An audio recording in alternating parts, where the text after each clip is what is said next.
Risk assessment के steps के बाद हम लोगों ने डिस्कस किया था कि how to control the risk.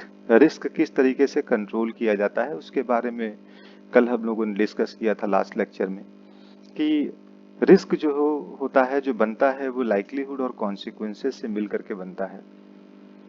तो इसी वजह से अगर रिस्क को कम करना है तो लाइक्लीहुड को कम करना होगा, या कॉन्सिक्वेंसेस या सेवरिटी को कम करना होगा, या दोनों को भी कम कर सकते हैं। और इसको किस तरीके से स्टेप वाइज करते हैं उसको आगे हम लोग डिस्कस करते हैं। जैसे यहाँ पर इस इमेज के अंदर आप देख सकते हैं कि reducing the likelihood of hazardous event, यहाँ पर लाइक्लीहुड रिड्यूस किया जा रहा है। तो लाइक्लीहुड किस चीज का होता है? जो भी काम है उस काम से रिलेटेड जो हजार्डस इवेंट हो सकता है। ऊंचाई पे काम कर रहे हैं तो ऊंचाई से गिरने का एक हजार्डस इवेंट हो सकता है। ऊंचाई से ऊपर काम कर रहे हैं, ऊपर से सामान गिरने का हजार्डस इवेंट हो सकता है। सीढ़ी पे चल रहे हैं, सीढ़ी से गिरने का हजार्डस इवेंट हो सकता है।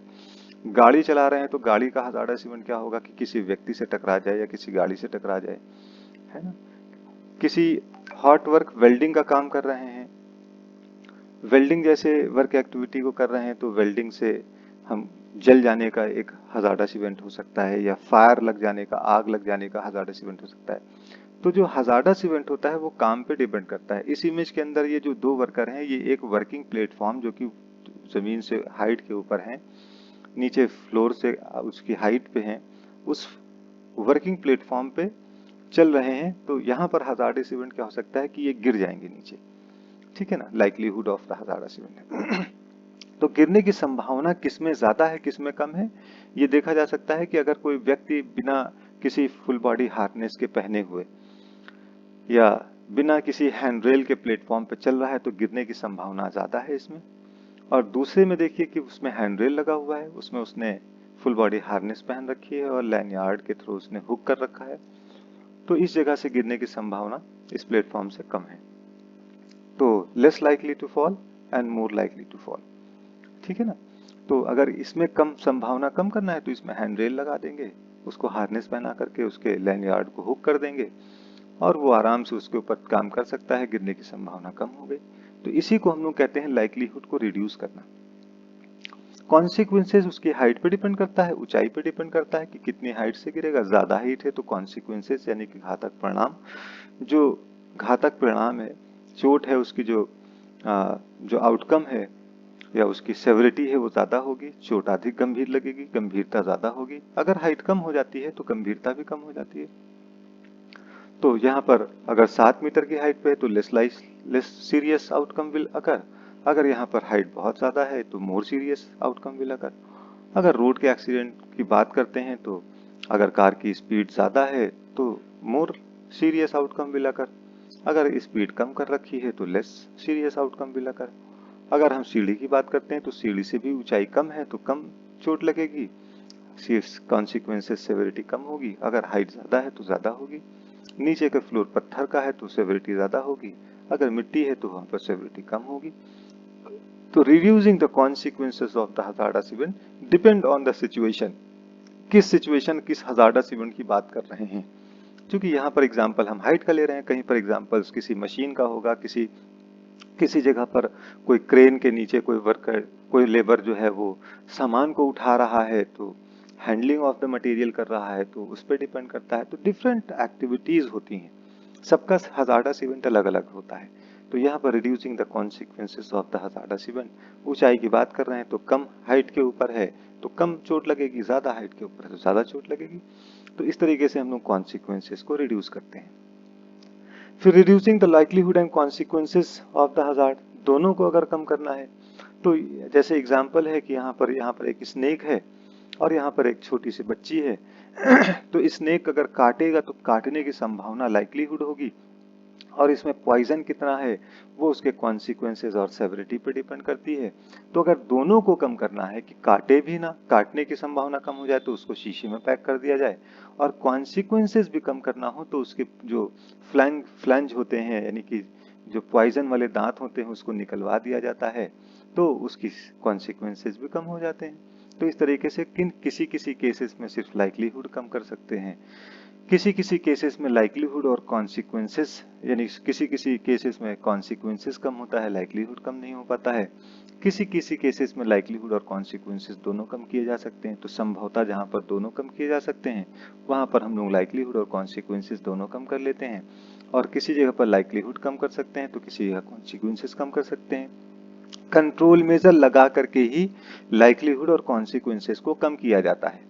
लेकिन एक बात और सामने आती है, इसको हम लोग बाद में फर्दर डिटेल्स में डिस्कस करेंगे, कि कंट्रोल मेजर जो लगाया जाता है वो रीजनेबली प्रैक्टिकेबल लगाया जाता है, जो संभव हो सके। असंभव कंट्रोल मेजर तो बहुत कुछ है, कि एक वर्कर है हमारी कंस्ट्रक्शन साइट पे, उसको एक बल्ब को चेंज करना है ऊंचाई पे जा करके, तो उसके लिए सीढ़ी को हमने प्रोवाइड किया है।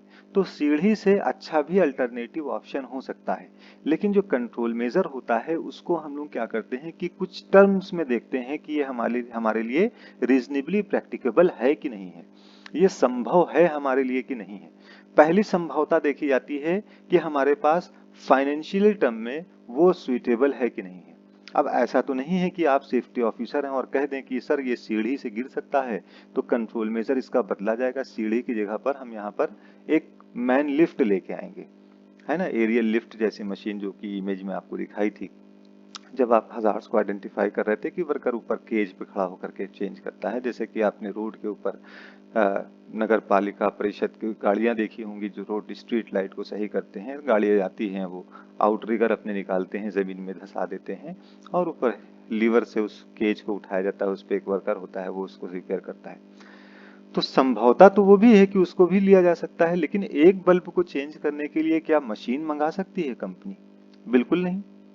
हो सकता है कि फाइनेंशियल टर्म में वो जो है वो रीजनेबली प्रैक्टिकेबल ना हो, और हो सकता है कि फाइनेंशियल टर्म में वो रीजनेबली प्रैक्टिकेबल हो कि कंपनी मंगा सकती है, कंपनी के पास बहुत पैसे हैं और उसके लिए कोई बहुत बड़ा इश्यू नहीं है, लेकिन समय नहीं है कंपनी के पास, आज के आज ही इस काम को फिनिश करना है, उसको आने में 2 हफ्ते 2 महीने लग जाएंगे। तो टाइम के टर्म्स में भी देखा जाता है कि टाइम के समय के टर्म्स में वो समय भी है कंपनी के पास कि नहीं है। तो पैसे के टर्म में देखा जाता है, समय के टर्म में देखा जाता है, फिर मैन पावर स्किल्स के टर्म में देखा जाता है कि ऐसा तो नहीं कि हम मंगा तो लें लेकिन हमारे पास उसको ऑपरेट करने वाला कोई बंदा ही नहीं है उस इक्विपमेंट्स को। उसको सिखाया जाएगा, ट्रेनिंग दी जाएगी, 2 महीने 3 महीने की ट्रेनिंग लेगा तब उस इक्विपमेंट्स को ऑपरेट कर सकता है। तो ऐसे इक्विपमेंट्स मंगाने से क्या फायदा, हमको तो हफ्ते भर के अंदर काम फिनिश करना है। तो इस टेक्नोलॉजी के टर्म में भी देखा जाता है। तो कई टर्म्स में हम लोग देखते हैं कि फाइनेंस के टर्म में देखते हैं कंट्रोल मेजर को कि वो रीजनेबली प्रैक्टिकेबल है कि नहीं है, फिर पैसे के टर्म में देखते हैं, समय के टर्म में देखते हैं, टेक्निकल साउंडनेस के टर्म्स में देखते हैं। भाई कंट्रोल मेजर तो बहुत कुछ है, लेकिन क्या बहुत कुछ कंपनी अलाउ कर सकती है? तो वो इस टर्म्स में देखती है कि कंट्रोल मेजर कौन सा रीजनेबली प्रैक्टिकेबल है, ठीक है ना। तो कभी कभी लाइक्लीहुड कम किया जाता है, कभी कभी कॉन्सिक्वेंसेस कम किया जाता है, कभी कभी दोनों चीजें कम हो जाती हैं, तो लाइक्लीहुड एंड कॉन्सिक्वेंसेस भी कम हो जाती हैं। आगे हम लोगों ने डिस्कस किया था how do we decide which control measure to use, कैसे डिसाइड करेंगे कि कौन सा कंट्रोल मेजर उस पे लगाना है। तो कंट्रोल मेजर को लगाने के लिए हम लोग डिसाइड क्या करते हैं कि टॉप टू बॉटम जो श्रृंखला बताई गई है, जो जो हायरार्की बताई गई है कंट्रोल मेजर की, वो ऊपर से लगाना शुरू करते हैं और नीचे तक के चले आते हैं। जो जो कंट्रोल मेजर लगता जाता है उसको हम लोग लगाते जाते हैं। जैसे किसी भी कंट्रोल मेजर के लिए एलिमिनेशन सबसे पहले लगाया जाता है कि वो हजार्ड किसी तरीके से एलिमिनेट हो जाए, हम उसको हटा ही दें तो बात ही खत्म हो जाए। अब एलिमिनेशन संभव नहीं है कि उसको हटा देंगे तो काम कैसे करेंगे, है ना। जैसे कोई केमिकल रख के बैठा हुआ है जो कि ज्वलनशील है, आग पकड़ सकता है, अब उसको हम लोग ऐसे तो नहीं हटा सकते हैं कि उठा करके हम लोग केमिकल हटा दें, तो वो काम कैसे करेगा, तो ये संभव नहीं है। तो एलिमिनेशन नहीं पॉसिबल होता है, तो हम लोग रिड्यूस करने की कोशिश करते हैं कि उसकी क्वांटिटी को रिड्यूस कर दिया हम लोगों ने, है ना। ज्यादा खतरनाक वाली चीजों को कम खतरनाक वाली चीजों में रिड्यूस कर दिया हमने, क्वांटिटी को रिड्यूस कर दिया, तो रिडक्शन रिड्यूस द हजार्ड कर दिया।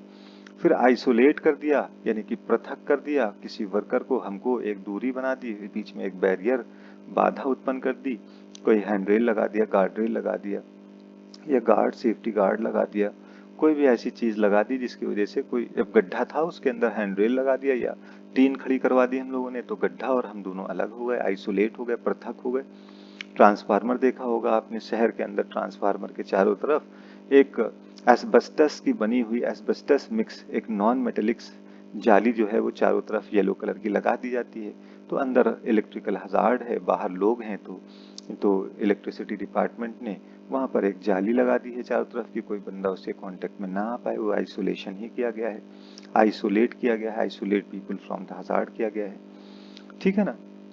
फिर एक्सपोजर को भी कंट्रोल करने की कोशिश की जाती है कि जो हजार्ड है, चाहे वो कोई उड़ता हुआ केमिकल है या कोई डस्ट है या कोई भी ऐसा हार्मफुल चीज है या कोई घूमता हुआ हिस्सा है, हजार्ड तो कुछ भी हो सकता है, सिर्फ डस्ट और केमिकल की ही बात क्यों करें, धुएं की बात क्यों करें।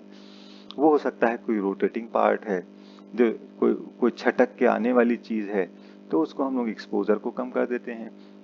आप कोई वेल्डिंग कर रहा है, और वेल्डिंग जब कर रहा है तो वेल्डिंग जब कोई करता है, इलेक्ट्रिकल आर्क वेल्डिंग, वेल्डिंग कई प्रकार की होती हैं। इलेक्ट्रिकल आर्क वेल्डिंग होती है, गैस वेल्डिंग होती है जिसमें एसिटिलीन और ऑक्सीजन यूज की जाती है, एलपीजी गैस भी यूज कर लेते हैं। उसी तरीके से मिग वेल्डिंग होती है, मेटल इनर्ट गैस वेल्डिंग होती है, टिग वेल्डिंग होती है, टंगस्टन इनर्ट गैस वेल्डिंग होती है, MiG welding, TIG welding, different types की वेल्डिंग होती है। वेल्डिंग का मतलब होता है दो मेटल पार्ट्स को जोड़ना। तो वेल्डिंग होती है या कटिंग होती है मेटल पार्ट्स की, तो उसमें से फ्यूम्स निकलते हैं, धुएं निकलते हैं, और उसमें मेटल्स होता है। कुछ कुछ ऐसी जहरीली गैसें निकलती हैं जैसे फास्फीन है, फास्जीन है। ऐसी जो पल्मनरी और नॉन पल्मनरी दो प्रकार की गैसेस होती हैं, इसको हम लोग आगे डिस्कस करेंगे केमिकल हजार्ड्स के अंदर। तो ओजोन है, O3 है, फास्फीन है, फास्जीन है। ये ऐसी गैसें होती हैं जो हमारे इंटरनल ऑर्गन्स, लंग्स को, ब्लड्स को डैमेज कर देती हैं। तो एक्सपोजर को कम करना होता है, तो एक्सपोजर कम करने के लिए वहां पर एग्जॉस्ट फैन सिस्टम लगाया जाता है कि जैसे ही वो फ्यूम्स निकले तो उठा करके धुआं उसका खींच करके लेके चला जाए बाहर, और हमारा जो बंदा है जो वहां पर काम कर रहा है उसके ऊपर उसका असर कम हो। तो control the exposure of the hazard, hazard को एक्सपोज होने से, यानी कि उसके एक्सपोजर को भी कम किया जाता है, कंट्रोल किया जाता है। Safe system of work, safe system of work क्या होता है कि किसी भी काम को करने का एक सही तरीका होता है, जो कि कंपनी हर एक अपने काम के लिए एक सेफ सिस्टम ऑफ वर्क को डेवलप करता है, और उस सेफ सिस्टम ऑफ वर्क को इम्प्लीमेंट किया जाता है। फिर साथ में पर्सनल प्रोटेक्टिव इक्विपमेंट्स भी दिया जाता है। तो ये एक ऊपर से नीचे की तरफ चलते हुए आते हैं, जो भी कंट्रोल मेजर लगता जाता है उसको हम लोग लगाते जाते हैं। इस तरीके से 100% हम लोग कोशिश ये करते हैं कि रिस्क को रिड्यूस कर लिया जाए कंट्रोल मेजर लगा करके। लेकिन 100% तो रिड्यूस नहीं किया जा सकता है, कुछ ना कुछ कंट्रोल करने के बाद भी बची रहती है, रिस्क का कुछ पार्ट बचा रहता है, जिसे हम लोग रेजिडुअल रिस्क कहते हैं। आगे हम लोग डिस्कस कर रहे हैं, एलिमिनेट का मतलब कंप्लीटली हटा देना, एलिमिनेशन ऑफ द हजार्ड। जैसा कि आप इस इमेज के अंदर देख सकते हैं कि यहाँ पर एक वायर का सिस्टम था कि प्रिंटर और लैपटॉप दोनों कनेक्ट थे। प्रिंट कमांड दिया जाता था, प्रिंटर से प्रिंट आउट निकलता था। तो उस वायर से किसी को ठोकर लग जाने की वजह से वो बंदा भी गिर सकता है, चोट लग सकती है, और प्रॉपर्टी डैमेज भी हो सकती है कि लैपटॉप या मशीन भी टूट सकती है। तो उसने क्या किया कि वायरलेस सिस्टम्स को इंस्टॉल करवा दिया और वायर को वहां से हटवा दिया। तो इसको हम लोग एलिमिनेट करते हैं कि कंप्लीटली एलिमिनेशन होता है। रिडक्शन के बारे में बताया गया था कि रिड्यूस कर देने का मतलब क्या था कि कोई ऐसा क्लीनिंग केमिकल आप यूज कर रहे हैं जो ज्यादा हाईली फ्लेमेबल है या इरिटेंट है या जो नुकसान पहुंचा सकता है। अगर कोई उसका क्वांटिटी अगर ज़्यादा उसके अंदर रखी हुई है तो उसको हम कम क्वांटिटी में रिड्यूस कर देंगे। 10 लीटर की जगह पर हम वहाँ पर क्या करेंगे कि 1 लीटर की आवश्यकता है तो 1 लीटर वहाँ पर रखवा देंगे। उसी तरीके से कोई इलेक्ट्रिकल इक्विपमेंट्स है जिसका वोल्टेज बहुत ही ज़्यादा है, अगर 230 वोल्ट की मशीन है और वो सेम काम जो है वो 110 वोल्ट की मशीन कर सकती है, तो हम लोग उसको क्या करेंगे, चेंज करके रिड्यूस कर देंगे उसको। तो ये रिडक्शन भी होता है जो कि हम लोग लगाते हैं। आइसोलेट के बारे में बताया था आपको, अभी एग्जाम्पल भी दिया था ट्रांसफार्मर वाला, कि जो हजार्ड होता है उसको हम लोग क्या करते हैं कि कवर अप कर देते हैं ताकि कोई भी बंदा उसके कांटेक्ट में ना जा पाए। तो एक व्यक्ति और हजार्ड को क्या किया है, यहाँ पर दोनों को पृथक कर दिया है, अलग कर दिया है, आइसोलेट कर दिया है। तो गार्ड रेल सिस्टम, गार्ड्स को लगा करके यहाँ पर देखिए rotating part of the machinery को उन्होंने क्या किया है कि कवर अप कर दिया है, आइसोलेट कर दिया है, मशीन के कांटेक्ट में, घूमते हुए पार्ट के कांटेक्ट में कोई वर्कर नहीं आएगा, जिसकी वजह से उसको किसी भी तरीके की चोट नहीं लगेगी। यानी फेंसिंग कर दिया है, फेंस कर दिया है, कोई व्यक्ति है, कोई वर्कर है, उसके कांटेक्ट में नहीं आ सकता है। फिर कंट्रोल करना, जैसे डस्ट एक्सपोजर कंट्रोल करना, तो डस्ट है वहां पर, तो यहाँ पर वाटरिंग कर दी है, साथ में ऐसी मशीन लगाई है जिसमें पानी भी निकलता है। तो जब पानी निकलता है तो डस्ट के एक्सपोजर को कंट्रोल कर लेता है। साथ में पीपीज दे दी है, यहाँ पर क्या किया है, एग्जॉस्ट सिस्टम भी लगा दिया है। तो पहले देखिए क्या कंडीशन थी कि बहुत ज्यादा डस्ट उड़ रही थी, पीपीज पहना दिया है और डस्ट को एक्सपोज कर दिया है एग्जॉस्ट फैन लगा करके, वाटरिंग करवा करके। तो यहाँ पर अब एक्सपोजर जो है वो कम हो गया है। इस वर्कर के ऊपर जो डस्ट का असर था, जो एक्सपोज हो रहा था, वो अब कम हो रहा है पहले के कंपैरिजन में। सेफ सिस्टम ऑफ वर्क क्या होता है, इसके बारे में हम डिस्कस कर रहे हैं। Safe system of work defines safe methods of undertaking a particular activity. Safe system of work क्या होता है कि किसी काम को एक प्रॉपर मेथड से, एक सही स्टेप वाइज तरीके से करने का एक तरीका। दिस इंक्लूड्स मेथड स्टेटमेंट, इसमें क्या होता है, एक मेथड स्टेटमेंट होता है, सेफ ऑपरेटिंग प्रोसीजर होता है, एसओपी होता है, and where necessary permit to work system होता है, एक वर्क परमिट सिस्टम होता है ना। एक safe system of work is required when hazard can not be eliminated and a degree of risk remains after technical control measures are introduced. कहाँ पर safe system of work को follow किया जाता है कि कोई हजार्डस वर्क है, वहां पर आपने हजार्ड्स को एलिमिनेट करने की कोशिश किया, लेकिन हजार्ड्स जो है वो एलिमिनेट नहीं हो पाया, हटा नहीं पाए, तो आपने उसके लिए दूसरा कंट्रोल मेजर आपने लगा दिया, लेकिन साथ में आपको एक सेफ सिस्टम ऑफ वर्क चाहिए उस काम के लिए पर्टिकुलरली। तो सेफ सिस्टम ऑफ वर्क के अंदर देखिए कि सेफ ऑपरेटिंग प्रोसीजर होता है, किसी काम को स्टेप वाइज करने का तरीका होता है। सेफ सिस्टम ऑफ वर्क एक बड़ा टर्म है जिसके अंदर ये सारी चीजें आती हैं, है ना। जैसे सेफ सिस्टम ऑफ वर्क के अंदर क्या क्या चीजें आ सकती हैं, कहा कि मेथड स्टेटमेंट। मेथड स्टेटमेंट एक लिखित होता है कि किसी काम का ए टू जेड इंफॉर्मेशन उसके अंदर लिखी होती है मेथड स्टेटमेंट के लिए, है ना। उस मेथड स्टेटमेंट में आप देखेंगे कि पर्टिकुलरली कई काम होते हैं, कई काम का जो है वो स्टेप वाइज तरीका जो होता है कि पहले आपको इंस्पेक्शन करना है, दूसरे काम में क्या करना है, दूसरे तीसरे स्टेप में क्या करना है, चौथे स्टेप में क्या करना है, इसे हम लोग कहते हैं एसओपी, सेफ ऑपरेटिंग प्रोसीजर, या स्टैंडर्ड ऑपरेटिंग प्रोसीजर भी कहा जाता है। आवश्यकता पड़ती है तो परमिट टू वर्क सिस्टम भी लागू कर दिया जाता है। वर्क परमिट सिस्टम क्या होता है कि किसी भी काम को करना होता है तो जो काम करने वाला होता है वो मैनेजमेंट के पास जाकर के एक पेपर मांगता है कि हमको लिखित में परमिट दे दीजिए। तो जो परमिट होती है, जो एक कॉम्पिटेंट सेफ्टी ऑफिसर या सुपरवाइजर जिसको भी ऑथराइज किया जाता है, वो लिखित देता है, भरता है पहले। तो वो वर्क प्लेस पे जा करके वहाँ के हजार्ड्स को आइडेंटिफाई करता है, उसको देखता है कि यहाँ पर क्या क्या हजार्ड्स हैं, सारे चेकलिस्ट होती हैं उसके अंदर, इंस्पेक्शन करता है, जो वर्कर होता है उसको चेक करता है, उसकी एक चेकलिस्ट भरता है। इस तरीके से जब सारी चीजें सुनिश्चित कर लेता है कि हाँ हर चीजें सुव्यवस्थित तरीके से हैं यहाँ पर, तब वो एक परमिट भर करके उसको समय अनुसार दे देता है कि आपको 8 बजे से 9 बजे या 8 बजे से 7 बजे तक के काम करना है, ये जितने घंटे के लिए परमिट देना है उतने घंटे के लिए परमिट दे देता है। तो ये सारी चीजें जो है वो सेफ सिस्टम ऑफ वर्क का पार्ट होता है इसके अंदर, ठीक है ना। फिर पर्सनल प्रोडक्टिव इक्विपमेंट्स क्या होता है। पर्सनल प्रोडक्टिव इक्विपमेंट्स होता क्या है कि personal productive equipments are the clothing our equipments that protect the worker from one or more hazards associated with the work. Personal productive equipments कुछ इक्विपमेंट्स उपकरण होते हैं, कुछ ऐसी क्लोथिंग होती हैं जो किसी व्यक्ति को उसके कार्य के हजार्ड से, जो कार्य है करने जा रहा है उसके हजार्ड से, एक या एक से अधिक हजार्ड से उसको बचाता है उसमें। यानी बचाता इस तरीके से है कि हजार्ड्स को वो हटाता नहीं है, हजार्ड से होने वाला जो रिस्क का लेवल होता है यानी कॉन्सिक्वेंसेस होता है उसको थोड़ा कम कर देता है। यानी अगर हेलमेट लगा के रखा है और ऊपर से कोई पत्थर गिरेगा तो उसको हेड इंजरीज ऐसी नहीं होगी कि वो बिल्कुल हॉस्पिटलाइज हो जाए। हाँ, हो सकता है हल्का फुल्का झटका लगे उसको, तो जो एक्सपोजर होता है, कॉन्सिक्वेंसेस होते हैं, उसको थोड़ा सा मिनिमाइज कर देता है। और ये नॉन रिलायबल होता है क्योंकि ये व्यक्ति के बिहेवियर पर डिपेंड करता है कि वो पीपीईज को पहन रहा है कि नहीं पहन रहा है, और कई बातों पे उसकी गुणवत्ता के ऊपर निर्भर करता है कि क्वालिटी कैसी है उस पीपीईज की, पहनने वाले की ट्रेनिंग कैसी है, स्किल्स कैसी है, ठीक है ना। तो इन सारी चीज़ों के ऊपर डिपेंड करता है, इसीलिए हम लोग इसके ऊपर बहुत ज़्यादा रिलायबल या भरोसा नहीं करते हैं कि पर्सनल प्रोटेक्टिव इक्विपमेंट्स इफेक्टिव होगा। रिक्वायर्ड लेवल ऑफ कंट्रोल, किस तरीके का रीजनेबली प्रैक्टिकेबल की जो बात कही थी हम लोगों ने कि जब भी कोई कंट्रोल मेजर लगाया जाता है तो हम लोग क्या कहते हैं कि ये रीजनेबली प्रैक्टिकेबल होना चाहिए, संभावित होना चाहिए। ऐसा नहीं होना चाहिए कि हाँ आप सीढ़ी को हटा करके एक क्रेन मंगा दीजिए हमको, ये इस कंट्रोल मेजर आपने लगाया। तो जो रीजनेबली प्रैक्टिकेबल कंट्रोल मेजर जो होता है वो कैसे नापा जाता है कि रिस्क कितना है और उसको कंट्रोल करने का कॉस्ट कितना आ रहा है, इन दोनों चीजों को कंपेयर किया जाता है।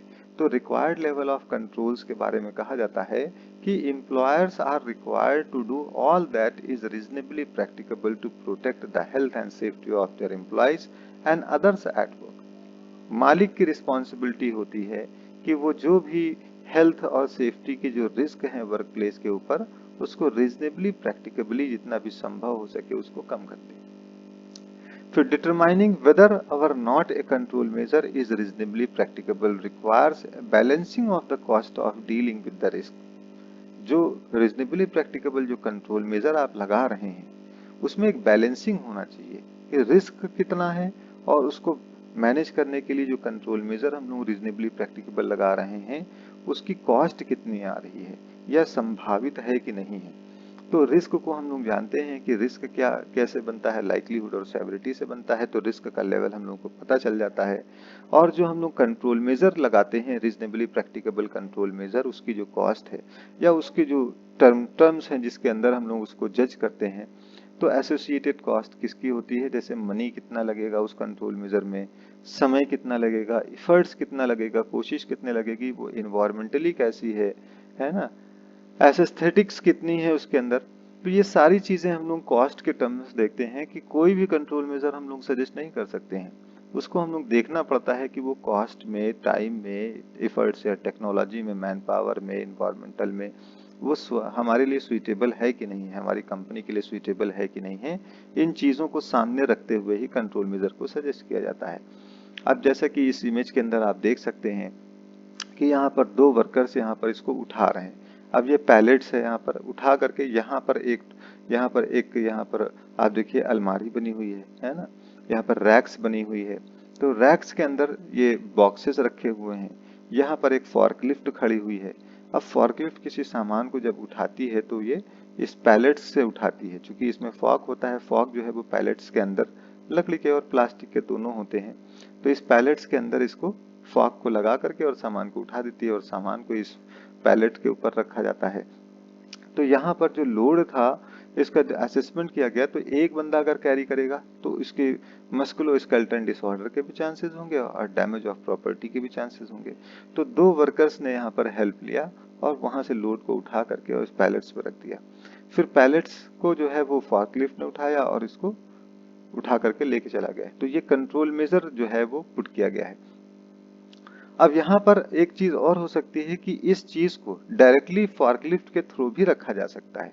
दोनों चीजें संभव हैं कि हाथ से यहाँ पर उठा के ना रखना, बल्कि फॉर्कलिफ्ट जा करके और रैक के पास खड़ी होकर के, क्योंकि रैक के ऊपर यही जो पैलेट हैं, ये पैलेट्स रखे हुए हैं यहाँ पर देखेंगे, और उस पैलेट्स के ऊपर ये लोड रखे हुए हैं, लेकिन लोड सुव्यवस्थित तरीके से नहीं रखे हुए हैं, इसलिए हाथों से उठाना पड़ रहा है। अगर एक पैलेट के ऊपर एक लोड रखा होता तो डायरेक्टली फॉर्कलिफ्ट से उठाया जा सकता था इसको। तो एक लोड, जैसे यहाँ पर आप देखिए कि एक पैलेट्स के ऊपर 6 बॉक्सेस इकट्ठा कर रखे हैं, तो इसको उठाने से क्या होगा कि ये गिरने की संभावना ज्यादा होगी, लोड इम्बैलेंस हो जाएगा, तो इस वजह से वो गिर सकता है। तो एक पैलेट्स पे स्पेशली मैनुअली उसको उठा के रखा है, लेकिन मैनुअली भी एक बंदे से नहीं उठवाया है, 2 बंदों को लगा करके उसको प्रॉपर तरीके से, देखिए इनके थाइस के थ्रू पावर लगा करके उठा रहे हैं। इनकी बैक जो है वो रीढ़ की जो हड्डी है वो सीधी है। तो ये कहा जाता है मैनुअल हैंडलिंग में कि आपकी ग्रिपिंग मजबूत होनी चाहिए, लोड आपकी बॉडी के पास होना चाहिए, आपकी जो रीढ़ की हड्डी है वो सीधी होनी चाहिए, घूमी हुई, झुकी हुई, बेंट नहीं होनी चाहिए, क्योंकि अगर बेंट करके उठाएंगे, झुक करके उठाएंगे तो यहाँ पर जो स्पाइनल कॉर्ड होती है, रीढ़ की हड्डी, इसमें छोटे छोटे हड्डियों के टुकड़े पाए जाते हैं और यहाँ के जो टुकड़े होते हैं हड्डियों के, जिसके बीच में डिस्क होती है, उस हड्डी को हम लोग ल्यूम्बर्स कहते हैं। ल्यूम्बर्स के बीच में डिस्क होती है, तो ल्यूम्बर्स को 1 2 3 4 L3 L4 L5 के तरह उसको डिनोट किया जाता है या बताया जाता है। तो L3 L4 L5 जो है, L4 और L3, ल्यूम्बर 3 एंड ल्यूम्बर 4 बहुत ही वीकेस्ट पॉइंट होती है अगर झुक के लोड उठाते हैं। तो यहाँ की जो हड्डी के बीच में, ल्यूम्बर्स के बीच में डिस्क होती है, वो खिसक जाती है, इसको डिस्क स्लीपिंग कहते हैं। और डिस्क स्लीपिंग के बड़े कॉन्सिक्वेंसेस या घातक परिणाम होते हैं। पैरों की नसों में दर्द होना, बाद में दर्द का बहुत ज़्यादा बढ़ जाना। तो इस तरीके से वर्कर्स जो है वो फिजिकली चैलेंज हो जाता है। तो इसलिए लिफ्टिंग जॉब्स के बारे में बहुत अच्छे तरीके से ट्रेनिंग दी जाती है वर्कर्स को कि वहाँ पर वो जा करके उसको करें। यहाँ पर आप देखेंगे कि एक वर्कर है, वर्कर्स क्या कर रहा है यहाँ पर कि एक कटिंग कर रहा है। टीएमटी रॉड्स सरिये हैं, सरिये को ये कट कर रहा है। लेकिन कटिंग में देखिए कि यहाँ पर बहुत सी कंट्रोल मेजर्स को अवॉइड किया गया है। ये सेफ एक्टिविटी नहीं हो रही है, स्टैंडर्ड जो सेफ ऑपरेटिंग प्रोसीजर को नहीं फॉलो किया जा रहा है। होना ये चाहिए था कि पहले तो ये एरिया जो है वो बैरिकेड होना चाहिए था और यहाँ पर एक फायर एक्सटिंग्विशर्स रखा हुआ होना चाहिए था। ये वर्कर जो है वो पीपीईज को प्रॉपर तरीके से पहने हुए होना चाहिए, जैसे कि यहाँ पर स्पेक्टिकल पहने हुए होना चाहिए कि चिंगारी कहीं उसको न लग जाए। तो ये कंट्रोल मेजर आपको देख करके ही लगाना होगा कि क्या क्या कंट्रोल मेजर हम लोग लगा सकते हैं, ठीक है ना। रिस्क असेसमेंट का फॉर्मेट आपको एक एग्जाम्पल के फॉर्मेट में हमने बताया था कि हजार्ड्स की एक्टिविटी क्या है, who might be harmed and how, उस हजार्ड से किसको नुकसान हो सकता है, कैसे हो सकता है, प्रेजेंट कंट्रोल मेजर्स आपने कौन सा लगा रखा है, फर्दर कंट्रोल मेजर कौन सा लगाया है और रिस्पॉन्सिबल पर्सन कौन है जो इस फर्दर कंट्रोल मेजर को वहां पर जाकर के इम्प्लीमेंट करवाएगा।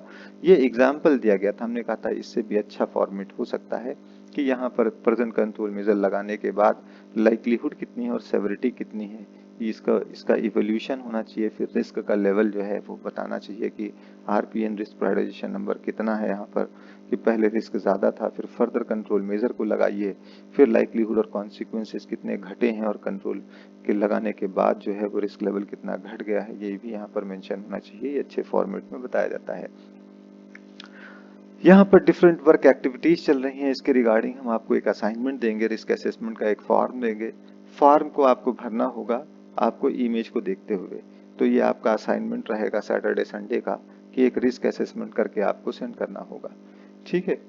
तो आज के लिए इतना ही और हम मंडे को रिस्क असेसमेंट को चेक करेंगे, जैसा भी आप असाइनमेंट आपको दिया जाए।